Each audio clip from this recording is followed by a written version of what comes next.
Hey, I wanted to show you guys how I use this Superbad Lightkeeper Pro 2 to fix Christmas lights. Okay, I keep my lights from year to year. I do tend to add, these are new, but I've got probably 3,000 lights in the house. I mean, it's not that much. I mean, some people around here have got probably 10,000.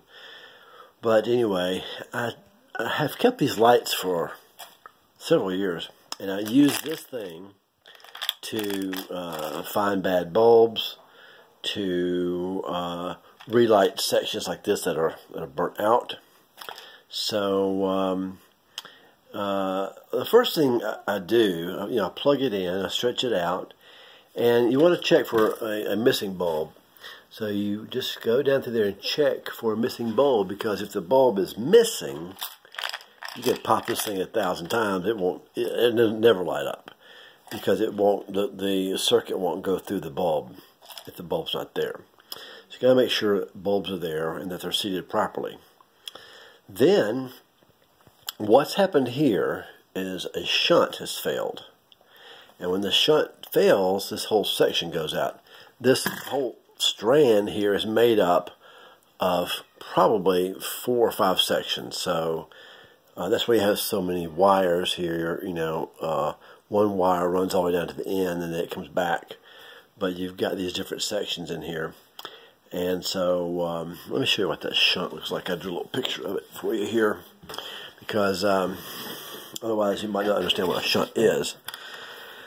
But anyway, here's the bulb, and here the current comes in and goes up through this little filament here. This is what gives you the light, okay? And then it goes on down to the next one. So that's the filament. The shunt is a small wrap of wires down here at the base of this bulb. And so when this filament goes out, which is about 2.4 volts, the filament goes out, there's a little bit of extra voltage in there that somehow welds this together. And when it does, the current no longer goes through the filament, but it goes across the shunt and goes on to the next bulb. So that when this bulb burns out right here, okay, when this bulb goes out, when it breaks, the whole string doesn't go out.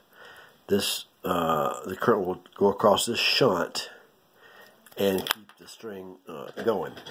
And this Light Pro 2 has got little batteries in here.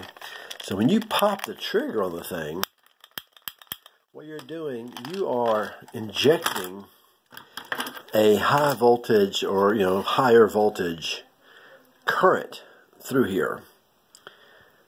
And the idea is, in a section like this, where these bulbs are out, the current has, the filament burnt out, but the shunt has failed. And so the idea is, when you use this and you pop the trigger and send high voltage down this line, it will weld this shunt, and the current will continue on down and light the rest of the string up. Let's just see if I can't make that happen for you here. I'll put the phone right here, and maybe we'll get a view of what's going on. Alright, so we're going to pick a bulb, like right here. We're going to pull this bulb out. Maybe.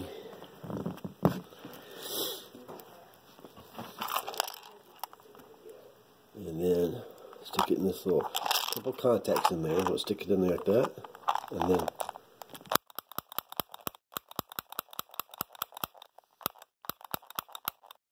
see that? It came on. Now you put your bulb back in there.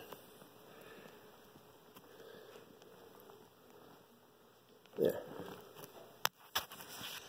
So that's one useful tool. The next useful tool is when you push this button right here, okay, that little beeping sound is indicating where current is present.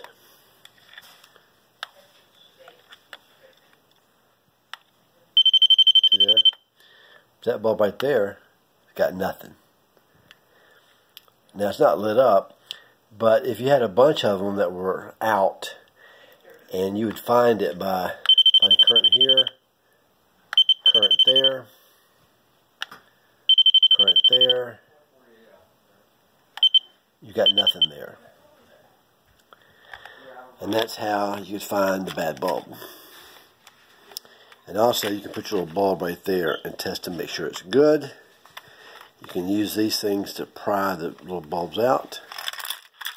And you can store bulbs and stuff in there.